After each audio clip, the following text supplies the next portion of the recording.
started. Okay. Oh, look at this. Everybody's popping in. Hello, Miss Monique.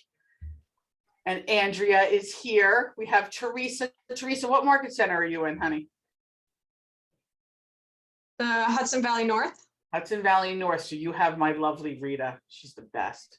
And then Kirk is with me in New City. Hello, my friend. And so is Dotsa. She's here. And Monique is in New City as well, right?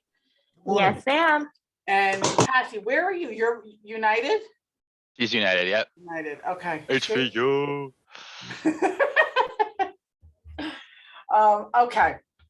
Let's get started. Go to the next screen. Where's my thing here? All right. So we're talking about contract negotiations today. And you guys have been working through the growing and running your business. And I mean, there's always so many things on this that I'm always amazed about the way that they put these programs together. Negotiating the contract is a really important part of your of the transaction, because basically this becomes sort of like the Bible for your deal when you're putting this together. And why is this not opening? And so you're able to, whatever is written is what's going to happen towards the end. And many times you're able to sit back and look at what's gone on, and what you have in that contract will tell you what for example, if you're on the buyer side, what the seller is responsible for. I'm sorry, guys, I'm experiencing technical difficulties here with my thing. We're in Spark or Elemental. It's Elemental, right? Elemental 7. Yeah, why is it not opening? I was just looking at, here we go. Okay. Got it? Yep, I got it. All Sorry about that. That was my way of ad-libbing. Okay, so let's go to the next slide. So the agenda for today is we're going to break down the common points of a negotiation today. All right. And then we're going to examine the 3 Ps, the approach to the negotiation, analyze the counter tactics, which is really important, back and forth. We'll do some role playing, right? And if we were in person, I'd be sending you off in pairs or whatever, but obviously we're not going to do breakout rooms. We're not going to torture Stephen. So we'll do them, together. And then we'll recap what you've learned, and then we'll start you guys on just some daily success habits as we go through. All right, Stephen, go to the next. So the things that you want to consider, whether you're the buyer's agent or the seller's agent and working, and sometimes you can be on both sides of the deal too, which is an interesting thing, is how can your ability to negotiate affect the outcome of the deal? Whenever possible, you want to keep these negotiations as pleasant and positive as possible. There's going to come a time where you're going to be across the table from an agent that you've either had a difficult transaction with, or they don't play nice in the sandbox or whatever, but you really want to make sure that you're always being open and as transparent as possible, and understanding what the goal is. At the end of the day, the deal doesn't close, we don't get paid. So, we want to make sure that everybody is getting to that point. So keeping it positive, asking the right questions when you're negotiating are really important things that you can do. So let me ask you something. Tell me, Kirk, in terms of negotiating, what do you think one of your strongest negotiating skills are? You're muted, honey. At this point, I would just say, try to understand, but right now, I'll be honest with you, I'm new and I'm just still learning. Okay, you're new to real estate, but you're not new to life. What did you do before real estate? I was, a line cook, constructions. I sold, furniture, cars, and everything. So in those sales roles that you have had, there have been negotiations. Actually, life is a negotiation, right? whether it's with our spouses or our children or our parents or, whatever. So, when you take a look at those kinds of things, it's the generating positive conversations and getting agreements from people to build to the negotiations, laying a foundation is a great way to do this. So we have a couple newer people here that just came in. Emil, Carmen, Kenny, and Lisa Minetto. If you guys can tell me what market centers you're in, and if it's possible, I would love for everybody to turn their camera on because I like to see the faces of the folks that I'm chatting with.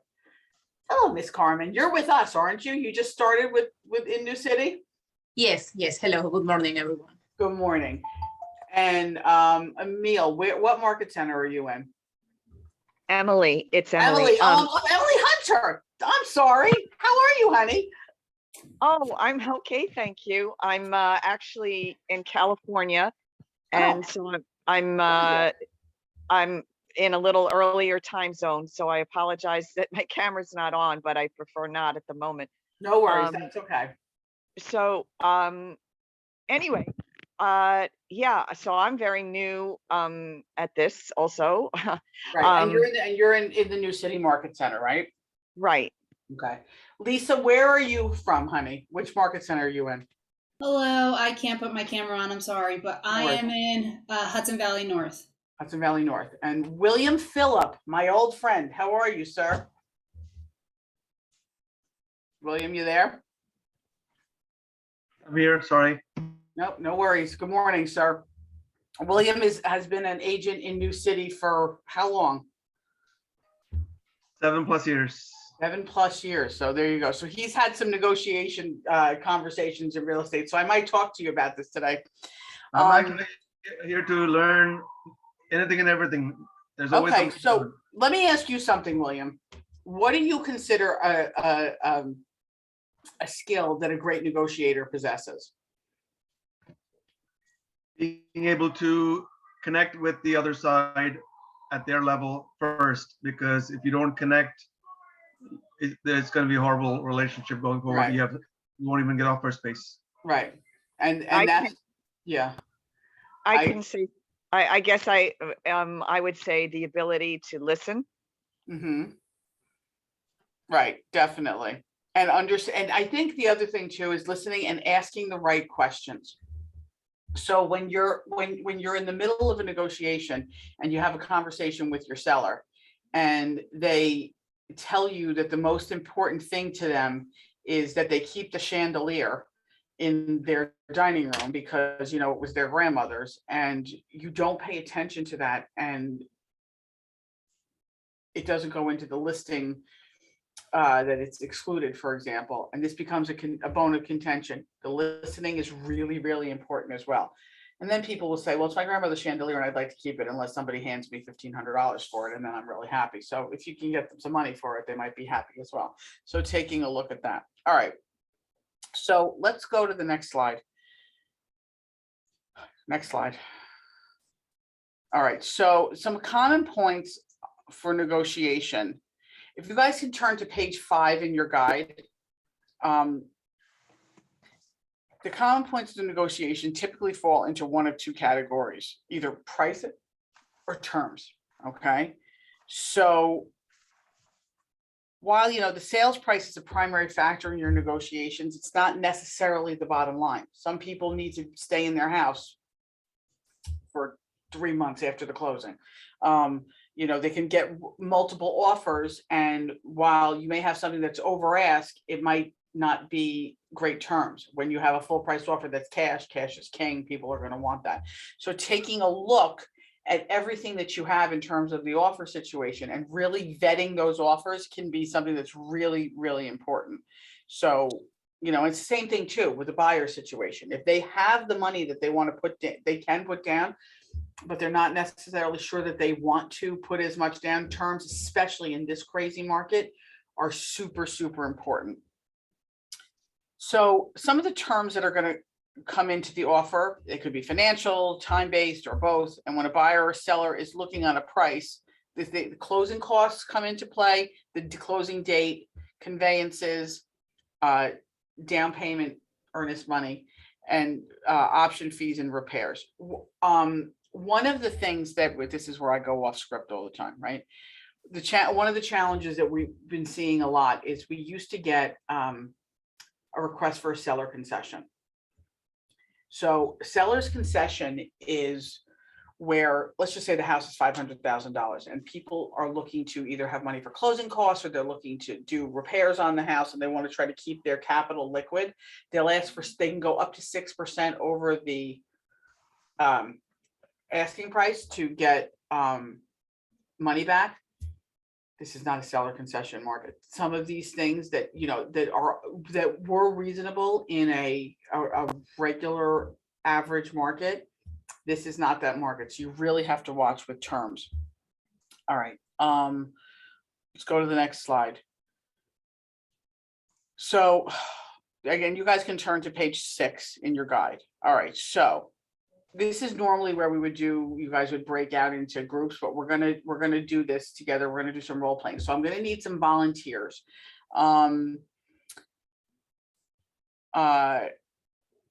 There's going to be I guess it's on page 6. There's a list of tips for negotiation. I don't have the participant guide. Is that the next page, Stephen? Can you go to that? Where's is it on page 6 of the guide? I can't pull up the guide. Hold on. Because I can just, can anybody share, Kirk, is it on page 6? Is there a list of tips somewhere that you can see?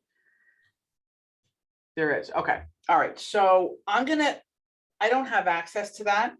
What I'm going to do is let's create a scenario. And William, will you play with me on this? Sure. Okay. So, all right, let's say you're the seller agent, I'm the buyer agent. Okay. And I have the listing is on for $650. I've put in an offer of $700. I'm putting 5% down. You have terms better, and I'm with a mortgage broker that you know nothing about. And I want this deal. Okay. And you don't really like me very much. No, you can like me.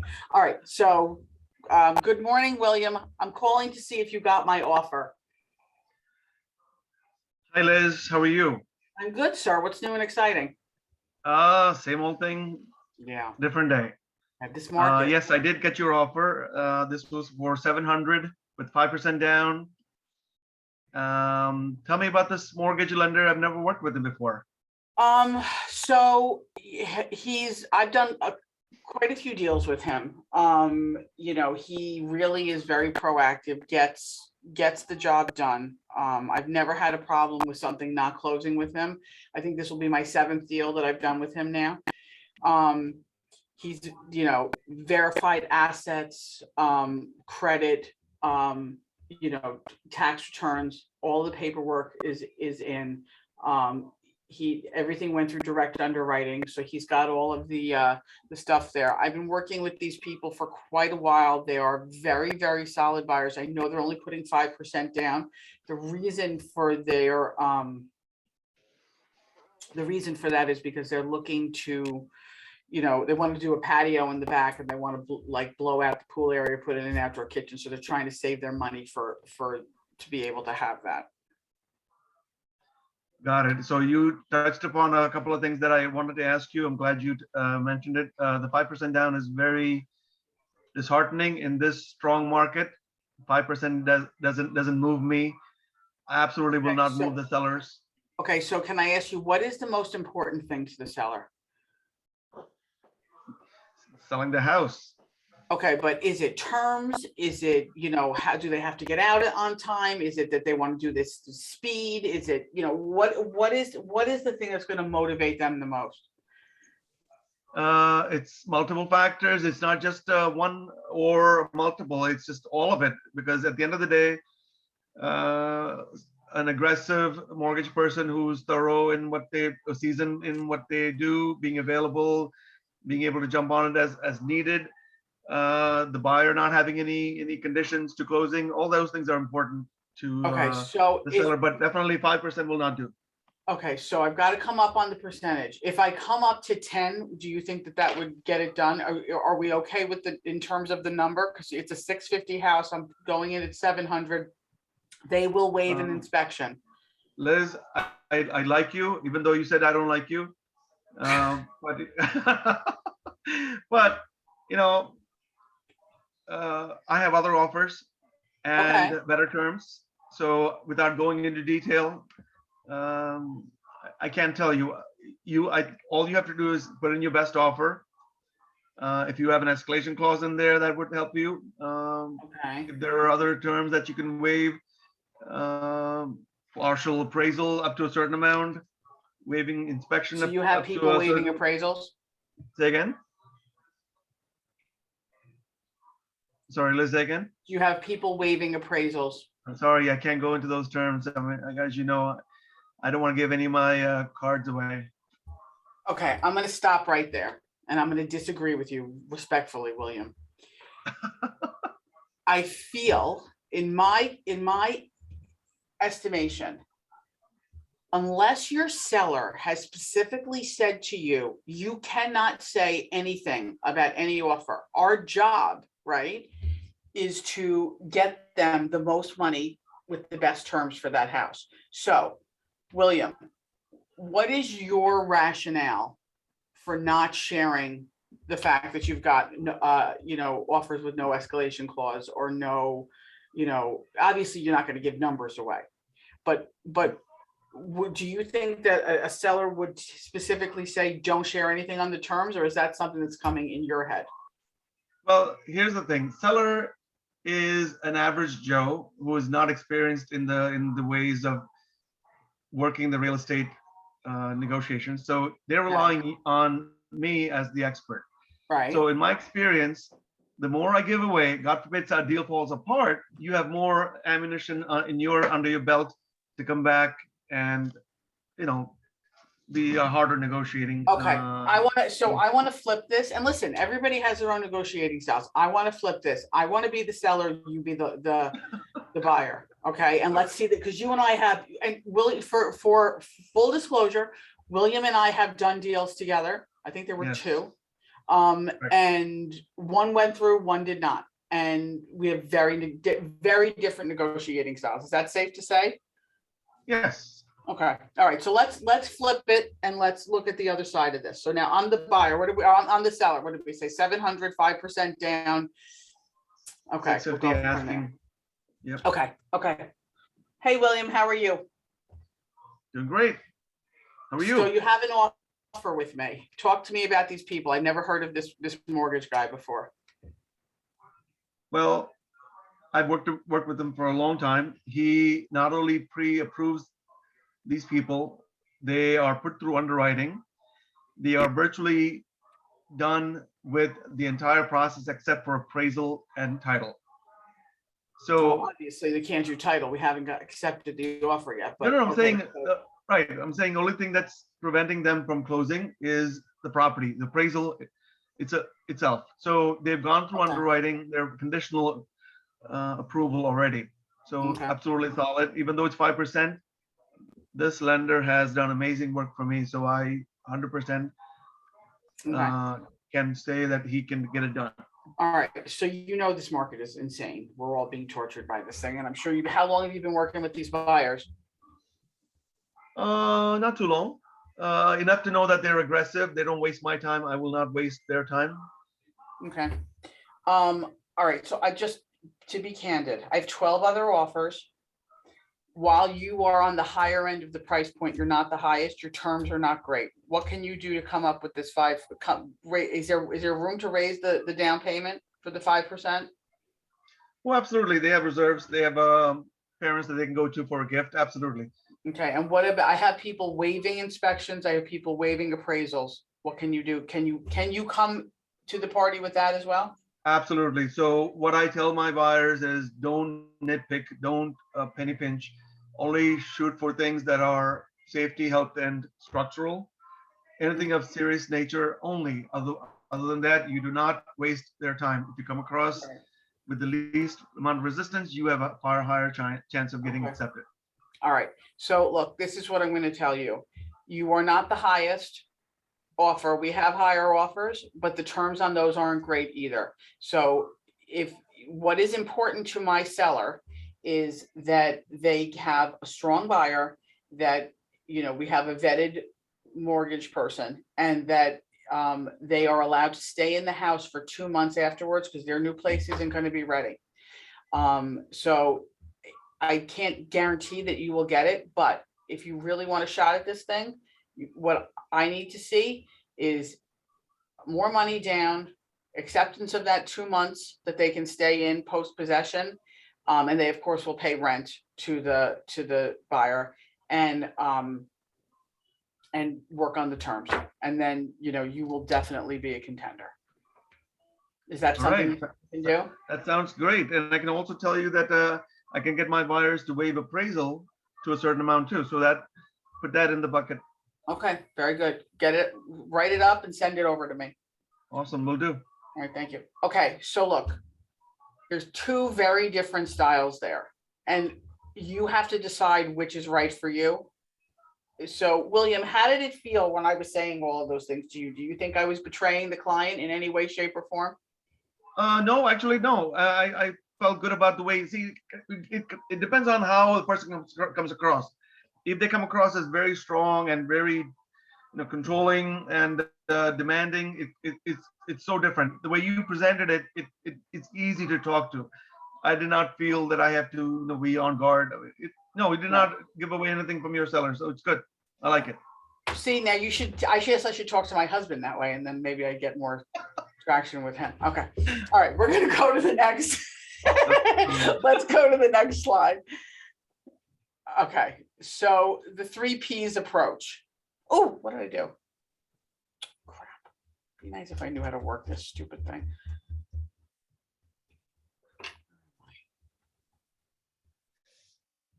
I went to managing money. I don't know how I did that. Okay, hold on.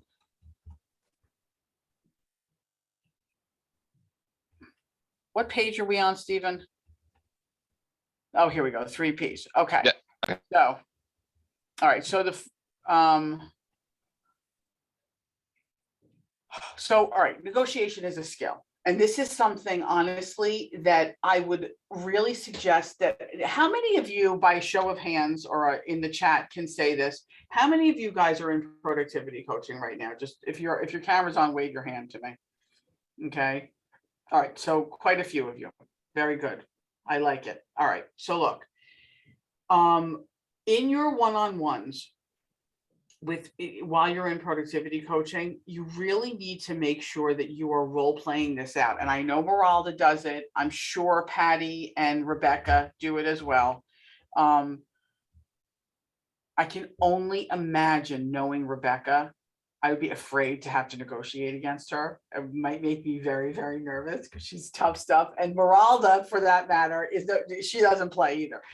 But the thing is that you want to make sure that you're really learning how to handle this. The whole role playing thing, and you know, your scripting.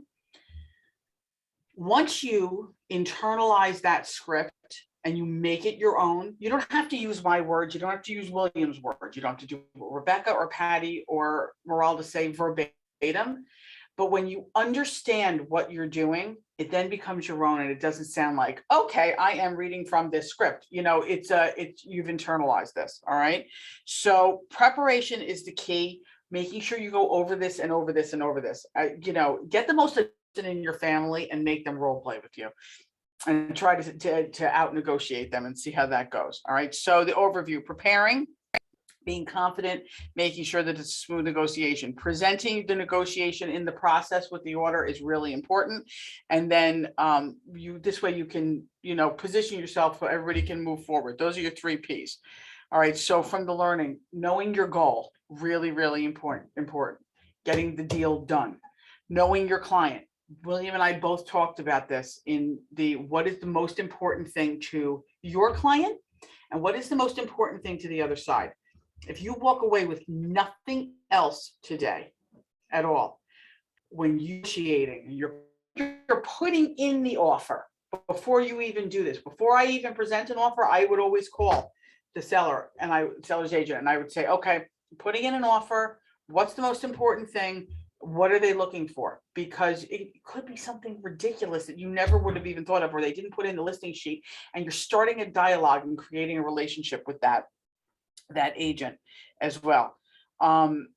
So a lot of this stuff is on page 8, guys, in your thing. So it's knowing your goal, knowing your client, thinking ahead, anticipating what the other party is going to do. Again, opening the dialogue, creating that a relationship with the agent on the other side, because the friendlier you are with people, the more they will talk to you. And ask a question, get them talking, and then hush and listen, because you'll learn a lot of things. Setting really clear expectations with your client is incredibly important.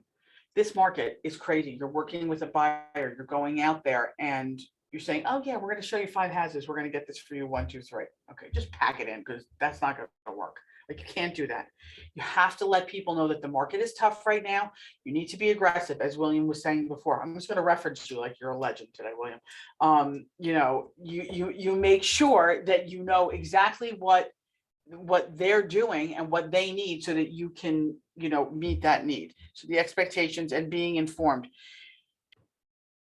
So this thing, before making an offer or a counter offer, it's good practice to speak with 2 other agents, asking open-minded questions and using active listening. Okay, I've said all of this to you. The other thing is this: do not be afraid to bounce things off of you. You guys that are in productivity coaching, every conversation that you have with your PC coaches, that person is your partner, right? You're in a PC contract. They're getting 10% of that sale. Use them as a sounding board. Role play it out with them as well. Okay. And then, of course, obviously, you have to obey the laws of the state and knowing your documents inside and out. Do we, Stephen, have any forms classes on the schedule coming up? I know Dulce used to do a lot of them. You mean like literally how to do the forms in DocuSign, like the listing No, agreements? things like how to, okay, so yes, but not so much in DocuSign, like going through the forms. So for example, filling out an offer, Mhm. what to do when, do we have any of those classes? Like, I know they're pretty basic, but do we have, if not, we need to put them on there. And what I would love is in those classes is for everybody to get the forms, right? And okay, you're gonna write the offer, and you're writing Right. an offer, a blank offer, and everybody has it. Monique, you have your hand raised, honey. What's up? Yeah, I'm glad you said that, because I think it's on most of our productivity things to cross off as a forms class. I'm not Mhm. sure if it's happened already or if it's never like on the schedule. Okay, I know that they were trying to get it, so I'm gonna make a note to, Meralda is our, and Schiffer Stern are our education chairs. And I'm gonna make sure that we get one on the agenda. We'll do it live in New City, and it'll be zoomed for everybody else, so that this way you guys can jump in on that. I'll make sure it's on the calendar. Okay, all right. Stephen left us, of course, right when I need him. Oh, look who it is. How you doing? Wait, I was, put your volume on. I want to hear what you have to say. I can't hear you. I can't. So can you hear me? So I was literally just saying how I would never, ever want to do a negotiation with you. I'd probably be afraid. All right. Can you, Miss Rebecca, since we can't hear you, can you go, there must be like a mute button on the microphone. Can you go to the learn slide? I don't know what number that is. So it's prepare, learn. Asking the questions is key to gaining information. So open-ended questions, you know, really important to make sure that you're doing this. What do you need to know? What's important? Where do they want to close? Are they looking for anything, any kind of special consideration? Is there something that they need? Ask the question and then let them talk. Keep them talking. Closed-ended questions. Do you have a specific date you want to sell the house? Is there any other offers? What's the bottom line price you would consider? Those are closed-ended questions, but if done properly, they can be right. you know, you can get more information as well. Monique, is your hand up again, or is that from before? My bad, probably from before. Okay, all right, thank you, love. She couldn't talk. What, do you have just a mute button for Rebecca? Is that what it is? No, I can't hear you either. Oh, she hit the headset mute. There Okay, you go, see, that's. there it is. Tell her she missed sharing her pearls of wisdom. You miss Okay. sharing your pearls of wisdom, Rebecca. Okay, all right, so go to the next slide, prepare, learn. So there's a simple script that can be used to help you get ahead and get the information you need to have the successful negotiations. And the script is, what would happen if? And then asking the question that you anticipate that helps in the next step of the negotiation. So what would happen if my seller needs a post possession? They haven't closed on their house and they need to stay in for 2 weeks. Is that a problem for your buyer? What would happen if my buyer needed to put their furniture in the garage before you close? I'll tell you what would happen. The lawyers would have a stroke. That's what would happen. But you never know, right? So you just want to ask these questions that would come up. And then the other one that's really important, and I've said this, important seems to be the word, what is the most important thing to your seller? What is the most important thing to your buyer? What are the terms? Because you know, when everybody feels like they're winning, what is the first thing in the Y4C2Ts? Win-win. You want to make everything a win, okay? So does anybody have any questions, ahas? Is there anything that you want the clarification on this section here? No, I'm just a genius. Okay, let's keep going. All right, so now preparing, we're going to do this. Okay, so the purpose of this is to ask, next slide, prepare, do, there we go. To ask and clarify and set expectations, right? To clarify and set clear expectations. So read the scenario on page 9. Do I have that? Stephen, read the. I'll reshare the document again to anyone who doesn't have it. Okay, but can someone read that for me? Because I don't have it and I don't want to open it up and lose my other thing. So Stephen, can you read the scenario on page 9? Yeah, sure. Let me just open it up. 1 second. I'm gonna take a bite of my sandwich while you do that. There you go. You earned it. You earned it. If it'll open, there you go. Stand by, folks. I don't usually mess with technology because I screw it up. All right, page 9. Computer's frozen. 1 second. What happened? There we go. All right, here is the scenario. Actually, let me just do this for a second. There we go. Can you guys Okay. see it? Yeah, make it. Oh, how yes, we can make this smaller. I All can right. read it for you if you want. All right, so you're representing a single buyer. Your client is renting her present property. Like any of the first-time buyers, she's looking for you to guide her through the process. Asking the price for the home she loves is $175. It appears that there's a roof leak. It's listed as is and is priced correctly. Your client would like to keep her payments as low as possible. She still has a number of student loans to pay off. She wants to write an offer for $155. There's been quite a bit of listing activity. All right, so what are the questions that you would want to ask your client for clarification? Anybody want to jump in here? Don't all shout out at once. Anybody have one? Okay, so I think the big thing is finding out why this house is important to her, what makes it her favorite.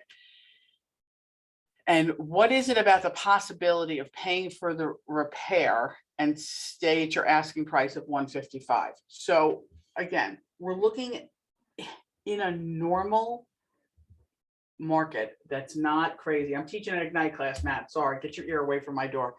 All I saw was a big ear pressed up against the glass. You know, asking for a roof to be repaired, that's something that's structural, right? But with people waiving all of these contingencies and appraisals and all of these inspections and all of these things, this $20,000 it's gonna cost to do the roof, or let's just say 12, I don't know how big a house this is, let's say it's 12 grand to fix this roof. Is it worth her losing this house over that repair? Is there somebody in her family that is handy, that she could throw, buy materials and, feed them and give them a couple of cases of beer and, they get the roof done? Are there other ways that you can look at this situation? So asking these questions and really digging deep as to what's going on. Then the other side is, what happens if the seller counters with a full price offer, but says he's gonna fix the roof? Or what if he says no, and you walk away? So it's a matter, honestly, of understanding where the buyer's head is at, and if this is something that she's willing to either meet them halfway or whatever. And then you come up with the different scenarios, and then you move forward with the seller's agent. Anybody have any questions about that at all?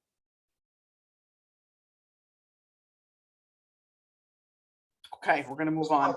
Oh wait, somebody turned Well, on. you the had thing? where the house is for 175,000, but she Yeah. wants 155 and everything. I mean, I understand that it's a scenario and everything, but how would you actually, get her to understand it as is?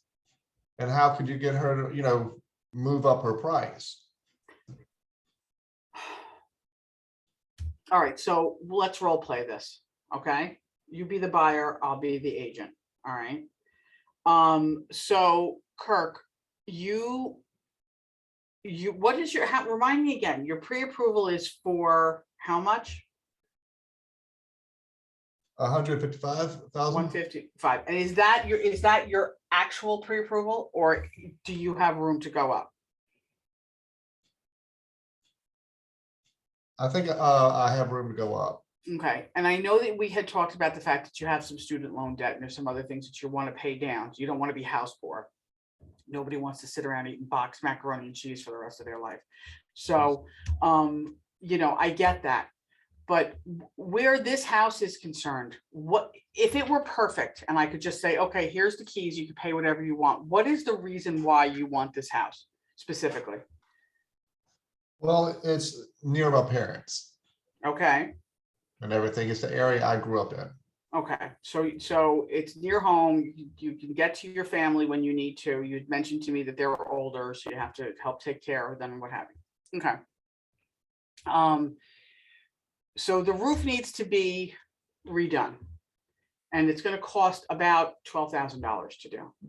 So, we've talked about this, the market is really tough right now. We've got, there's been a lot of activity on this house. It will not surprise me when I call this agent up that, she says to me that there's multiple offers on this. The money that you have in hand, do you have the ability to take care of this roof on your own? Or is it something that you can't handle? I'm not sure if I can handle it. All right, so let's just say you can't. Okay, and that's okay, right? Because nobody would want me up on a roof swinging a hammer. It wouldn't be pretty. So this might not be the house for you. But if I will present your offer in whatever manner that you want to put forward. I just want you to be aware that what I'm seeing out there and how this is going to come back. So your best offer is it still the 155? And you're putting down, I don't know if we said this, 5%? Is that still where you're comfortable with? And if that's what we go in at and you lose the house, are you okay with that? Well, no, I wouldn't be okay with it, but I mean, it's, it would be the situation that would unfold. Right. Well, here's the thing.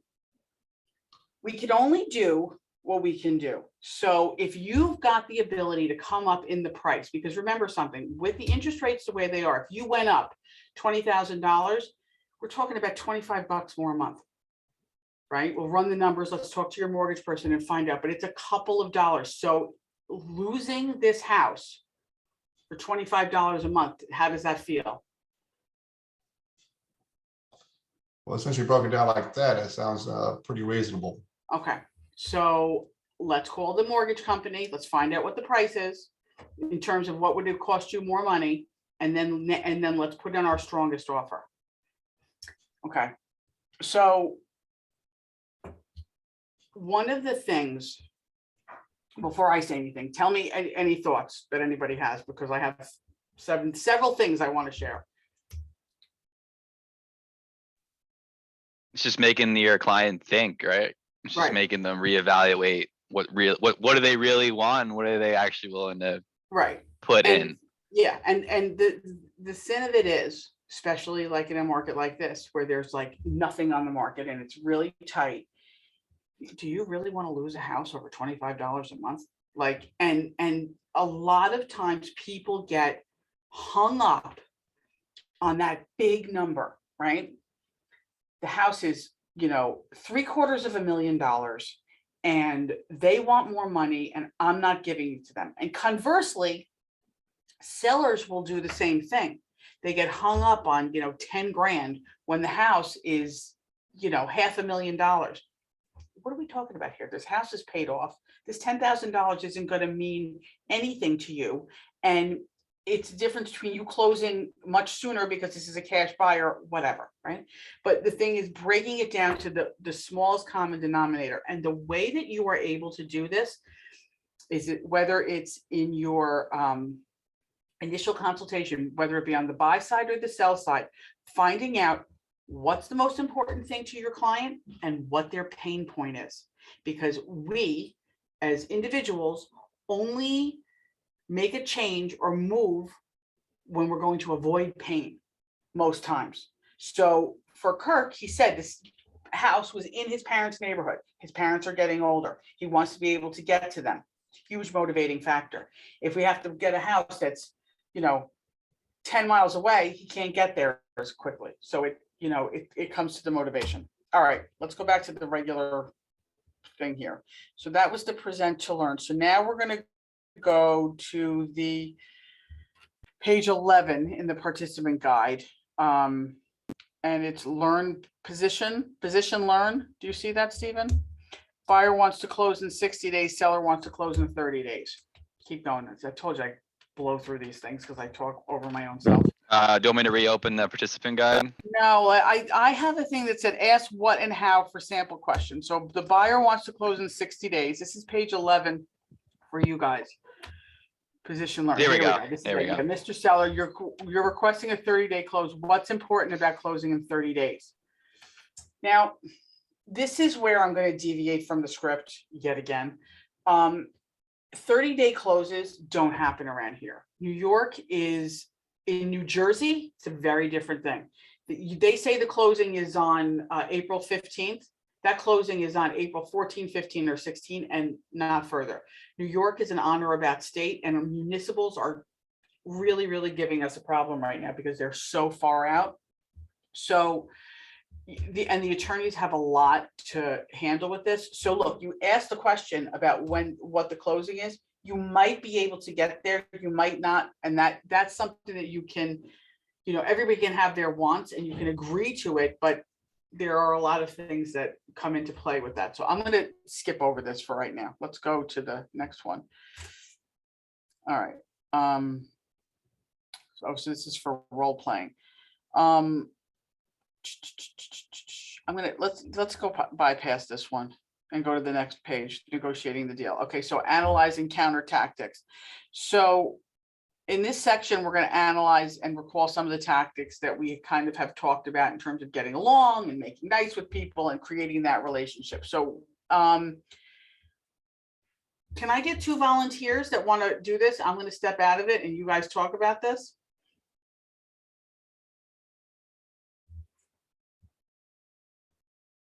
Nobody wants to play. Michelangelo, you don't want to play? How are you? I'm good, honey. How are you? Good morning. Good morning. Do we have Sure. another Kirk? Do you want to do this? Is anybody willing to role play with Michael on this?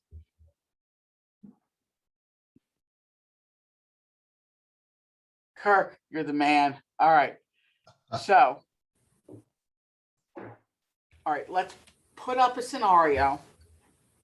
Is there something in the guide for this? Okay, so the tactics, hot potato, good guy, bad guy, nibbling. All right, so one of the tactics that can be is asking for a concession in agreeing to move forward further on this. You know what, Kirk, we didn't really cover this, so I'm gonna actually role play with Michelangelo on this, okay? Thank you, sweetheart, for volunteering. I appreciate it. So Michael, let's just say, and concession makes me nervous in this market, but you are the buyer, I'll be the seller's agent, and your people are looking for the stairs to, the house is as is, and there are structural issues in the house, and you want them fixed. Okay, All right, so you want to talk to me about that? hi Liz, Hi, Michelangelo, how are you? doing great, thank you. So my buyers and I were speaking and we realized that there are these structural issues concerning the steps, and we really believe that should be fixed, or at least whatever the amount to fix it would be deducted from the sale price. Okay, I understand that, and it is structural. You know that this is a very contentious negotiation because my clients have agreed to let me share that this is a divorce and there is no money. So that's why the house is as is. Okay. Well, again, understandable, and that's completely fine.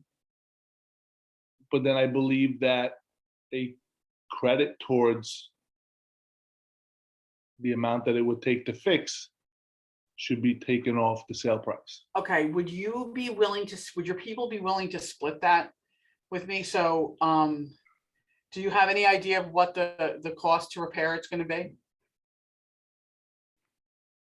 I have not, but I can definitely find out within the next, by the end of today, and then get back to you. And as far Okay. as going down the middle, I can speak with my buyers as well Okay, and get back to you regarding that.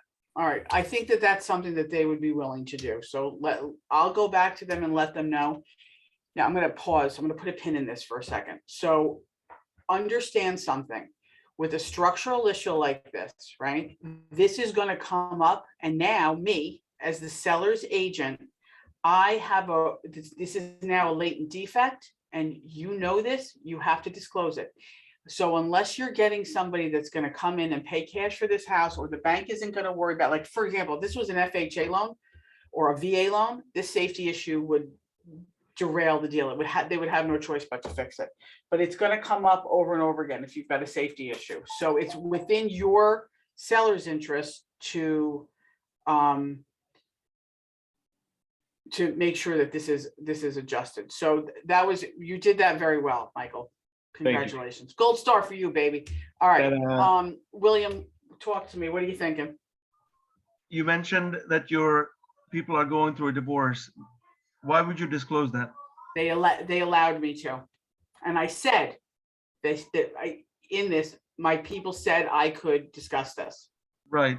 You as the professional, would you advise them to disclose it still, or would you? It depends. No. Okay, it really depends on the situation. Sometimes you don't share that information. A lot of times I'm drawing on personal experience here, okay? I had a sale that I did where the house was a disaster and it had been really left to disrepair. And there were a lot of questions as to why this house was in such poor condition, and it was in a beautiful neighborhood, Clarkstown schools. All of the houses around it were in stellar condition, and this place had trees growing out of the gutters, so they had really let the house fall into disrepair. And when we were talking with them, the sellers, they both said, they both wanted to throw one another under the bus, and they said, we want to make sure that they know that this is divorce, there is no money, and we are not sharing anything. I have also had the situation where a house has been an impeccable situation and it was a divorce and we didn't share anything at all. So I think it depends on the circumstances, and I don't necessarily disagree with you, William, but given the fact that there were issues, that was why I shared that. But I did say, if you remember, my clients have allowed me to share this information. Got it, thanks. Okay, put your hand down, sir, unless you have another question. Okay, all right.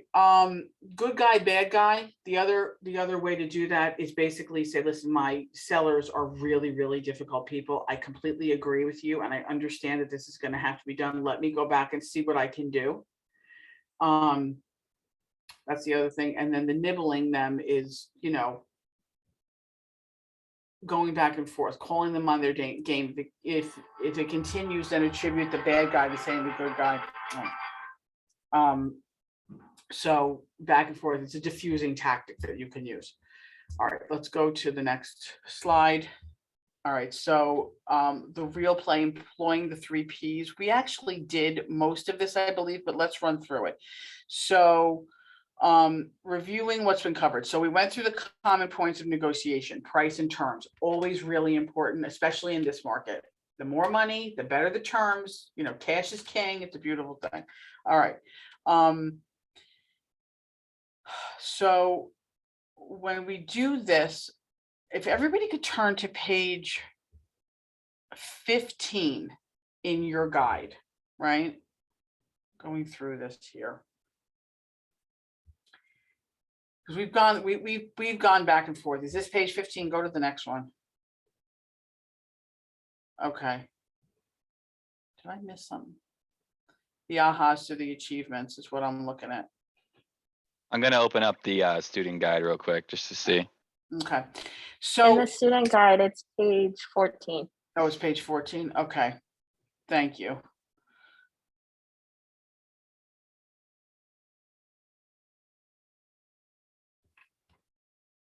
Okay, we're not choosing partners because it's really, really difficult to do this. This is where these things weren't made for Zoom. Okay, and we've done Yeah. some role playing. So let's go to the next ones. All right, so okay, so now this is where we take a look at your thinking and what's changed or what you picked up. So Kirk, I'm gonna go back to you and that first conversation, or the conversation that you and I had with the questions. Tell me your thoughts of how that conversation went, what you thought of it. I asked the question how you could, get the person, come up with the price of paying for what the seller was, asking. And I like how you asked, why does this, what is about this house that you wanted? And I gave you reasons and everything. And then when you broke it down with the math, letting me know that, don't lose the house over $25 a month.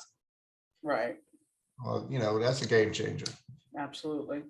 Thank you. You know what? I remember the first time a mortgage person said that to me. Do you realize that this is, I think it was like $35 a month. And I was like, oh my gosh. And you didn't realize it, right? So that's another thing too. For you guys, this isn't about negotiating per se, but it helps you in your arsenal, breaking out that bag of tricks. Having a relationship with the providers that support the process, your mortgage person, the attorney, being able to go to somebody who understands title. All of you should be using or suggesting the use of Assure Abstract.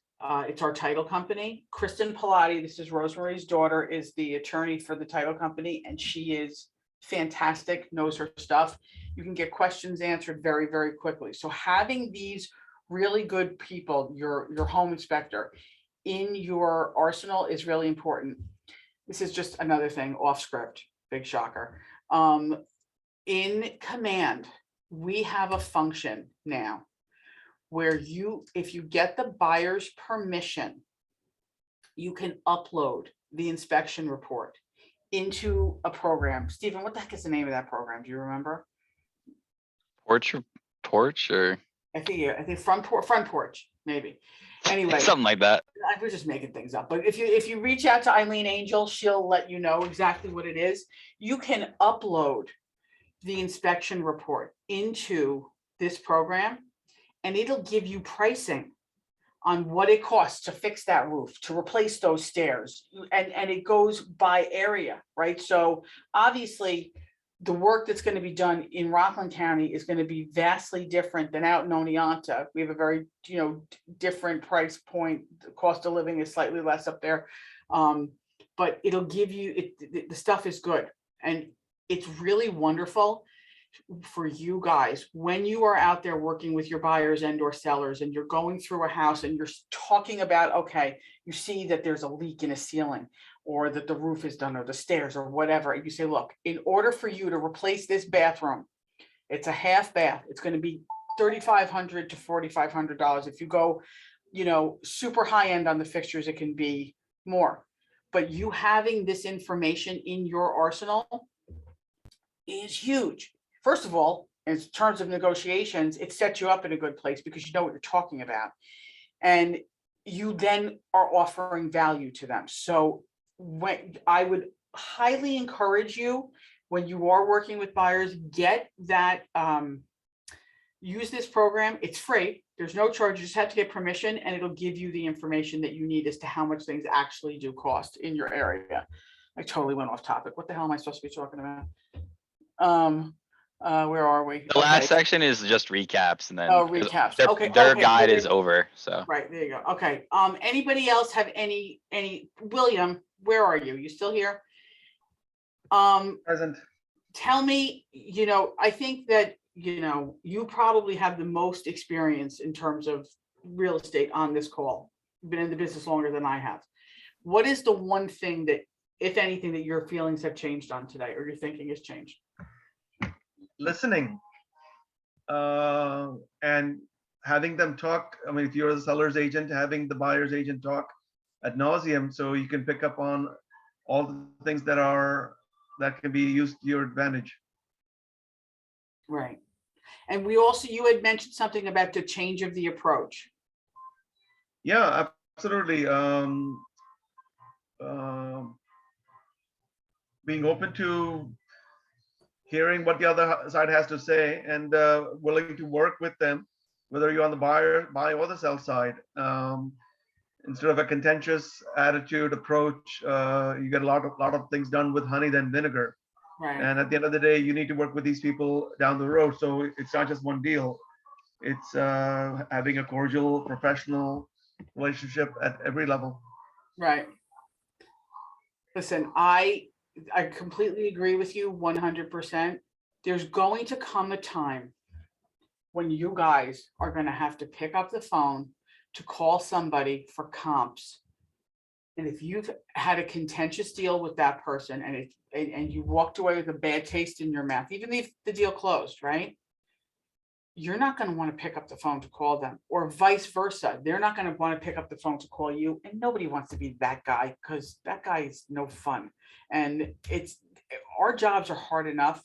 The agent on the other side of the transaction is not your enemy. They're your partner in getting the job done. Yes, your fiduciary responsibility is to your client always, but there's no reason for the relationship across the table to be contentious. As actually, when it is contentious, your client loses because you don't know what they're losing out on.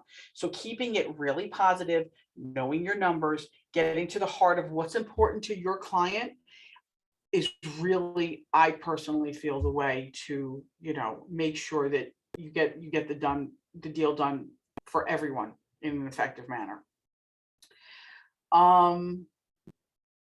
Okay, so for those of you in productivity coaching, which is the majority of you, make sure that you do this role playing. Ask the questions of your PCs, because they're here to help you, to guide you. And again, your team leaders are here as well too. Yes, you're working with your productivity coaches, but I am the team leader for every agent in New City, whether they're in productivity coaching in the top 20% or in our middle tier. So, and for that matter, if any of you who are not in my market center have a question for me, you're more than welcome to give me a call. I'm going to stick my cell phone number in the chat. If I could spell my last name. So you guys can save this number if you don't already have it. And if there's any time that you have a question or something comes up, feel free to reach out to me. Yes, sir. What can I do for you, Michelangelo? Just to recap earlier, that program that you had said we can upload on command, you weren't sure if it was Front Porch, which is fine. When you find out, please. Yeah, you know what? Eileen Angel is actually in my, what time is it? You know, she's in a meeting right now. Okay, I will get it to you. As a matter of fact, Stephen, when you, can you take a, I'm just gonna take a screenshot of who's on the call. And I'll get the name of it and I'll text everybody and we'll do that. Hold on. also, do we need the seller's permission you had mentioned? No, it's that's the buyer's permission. So when you do an inspection, Okay. you do not own that inspection report. That inspection report is owned by the buyer, okay? So a lot of times what'll happen, and this is the way that I would do this all the time, is when I would be at the inspection, the buyer pays, they give them their email, and I would, right in front of the inspector, I would ask the buyer, is it okay for the inspector to send me a copy of the report too? So this way I'm prepared to go over it with you. And they say yes. So now you have the report. So now when you've reviewed this, don't ever go over an inspection report with a buyer cold. You're going to look like a yutz. There's no, it's like everything you do in these relationships, especially when you're new, it's really important for you to be prepared, because it's okay not to know the answer, right? But you can say, look, I was going through this inspection report. There's all of this debris around the side of the house. We don't know where this came from. It could be runoff. It could be just old stuff there. I don't know, but I want to go back and talk to the inspector to find out what this is and if it's significant of a larger problem. It's okay to not know. You're not a landscape architect, right? But at least you're looking out and you're showing that you're interested and you're concerned and that these are the things that you want to make happen. And then in those conversations, you say, look, there's a program that we have. We're going to call it Front Porch for right now. And, you know, we can upload this. It's at no charge. It compares the pricing of our local area as compared to the work that has to be done, and it gives us a range. It's also great for you as a negotiating tool to go back to the seller's agent and say, look, I ran this through our program. All of the work that needs to be done on this property is going to cost $47,000. So, you know, porch, is that it? It's called porch. Yeah, it's just called porch. I decided it should be a more inclusive name. I guess it could have Front a back porch. porch too. Side porch. Okay, porch. So, you know, you can utilize this and take that information and show it to the seller's agent and say, listen, feel free to share this with your seller, but this is what it's going to take. Your offer just got a lot more attractive, especially if you're looking to waive everything. There's all this crap that's wrong with this house and you want to take, you know, make sure that it's done. So it's a great tool. And I'm going to go one step further. When you show that fabulous report to that agent on the other side of the deal, and they don't work for Keller Williams and they think it's fantastic, you say, you know what, if you worked here, you could have access to this, and put that person in front of your team leader, and your team leader will get them in your downline. Just saying. great. Okay. Thank you. You're very welcome, my love. Anything else anybody has? All right, guys. Yeah, Oh, Miss have a Emily, what's going on? I don't know if it's just more New Jersey, but I just remember the instructor of the real estate course that I took quite some time ago now, saying that pre-approvals are not what a seller wants to see. A seller wants to see a commitment letter from a mortgage company. Yeah, everybody wants a commitment letter. It depends on where you go and which mortgage companies you're using. There are a couple of them that do commitment letters, or pre-commitment, they call them, but it basically, the mortgage is underwritten right away. Guaranteed Rate has that, I believe. Homebridge has that. I know Movement Mortgage has that. So, and you can, Phil Lucrezia, so what is he? He's, what's his mortgage called? Envoy, right? Is he Envoy, Phil, William? And he does a lot of stuff in Jersey too. Yeah, I think so. Yeah. And Phil is a great guy. And Phil's also an attorney. So you get a little extra information with him. So Actually, you he was an attorney. He's cannot do both. So he's given up his law practice and strictly. No, I know he doesn't practice, but he's got the breadth of knowledge. So you Yes, get absolutely. advice and information.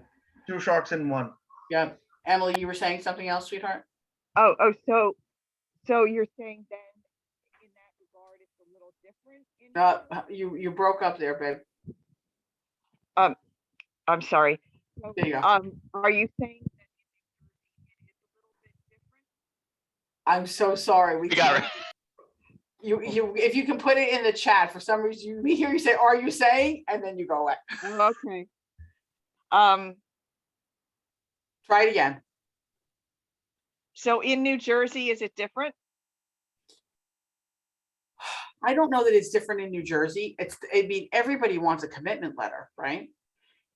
Okay, Let me so ask you I guess, something. What school did you go to? Was it Kovats? no, for Center for Real Estate Education. But, Okay.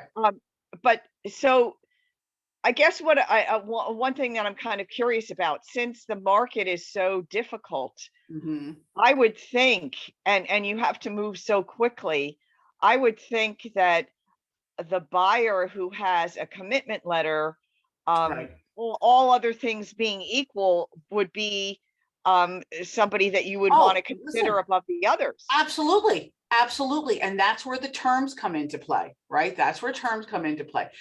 But I want to just caution you on something. When you have a fully underwritten pre-approval, which is what you're talking about, a commitment letter, those are really conditional commitments because they haven't gone through the full process. Yes, they can get closer to it, but just be careful that, nothing is done until the ink is dry on the closing docs. But yes, it definitely will work. And that's why, Emily, you'll constantly hear people say, who's your mortgage person? What kind of deals have you done with them? In Rockland County, for example, the guys that we have partnered with, Bruce Alec, Joe May, Matt Reed, Gene Volsi is doing our case score right now. These guys are, you get a pre-approval from one of them, short of somebody passing away or loss of a job, those deals are going through. So you can really count on that. And so does Homebridge, which is, I guess, Joe May, do they write for people who are in New Jersey? Yes. Okay. All of these companies can write probably in most 50 states, I would think. Oh, okay. All right. So you have somewhere, and maybe I've received it already, I'm sorry if I have, a list of the, Yes, let's say, I'll get recommended, our vendor alliance list to you. yeah, preferred vendors for all a whole assortment of things. Yep, we have, there's a whole group of them. I'll make sure, you know what? I have a list of everybody. I took a snapshot. I'll put it out there to everybody that's in my market center where they can get in touch with it. And for those of you that are with Stephen, he'll get you the one for United and Haley. Lord have mercy, I have 4 brain cells. We'll do Kingston for you guys, okay? All right, Miss Carmen, your hand is up. You're patiently waiting. What's going on, love? Yeah, thank you. In Jersey, most lender, they don't like it give a commitment until is under contract property. I don't know, is over there saying that is one question. In Jersey also the lenders like they are a little more open to give you this stuff on the rider. So you're talking don't about to do an underwriting beforehand? No, they call in some desktop underwriter. Yeah, so okay, so there are a couple of different terms when it comes to mortgages and underwriting. So desktop underwriting or direct underwriting is what happens is this. The buyer goes in, they sit down either face to face or over the phone with their mortgage person. They give them all of their information. They give them their taxes. They give them their income. They give them, their credit report, all of this stuff. And they take their debt to income ratio. They take the amount of money that they have in the bank. They take their income and they come up with a score. That score is the DA, okay? The DU, excuse me, direct underwriting.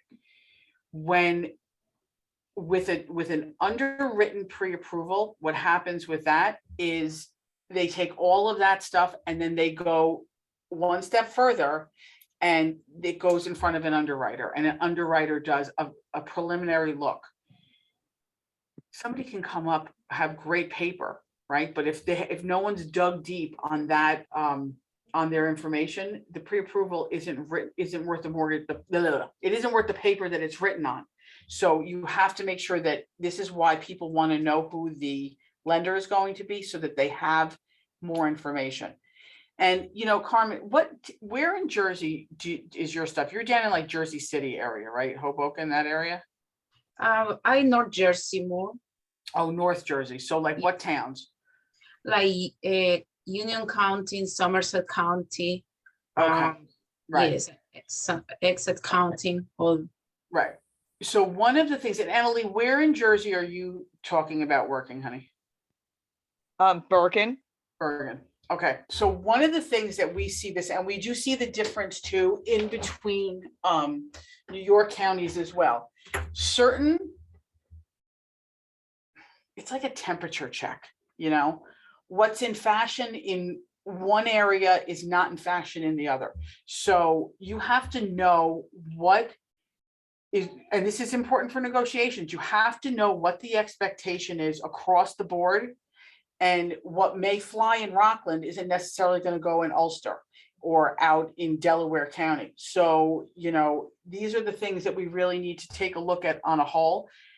Having conversations with the agents in your area that don't, not only within your own market center, but outside of Keller Williams, gives you a really good chance to, get more information in the knowledge base of this.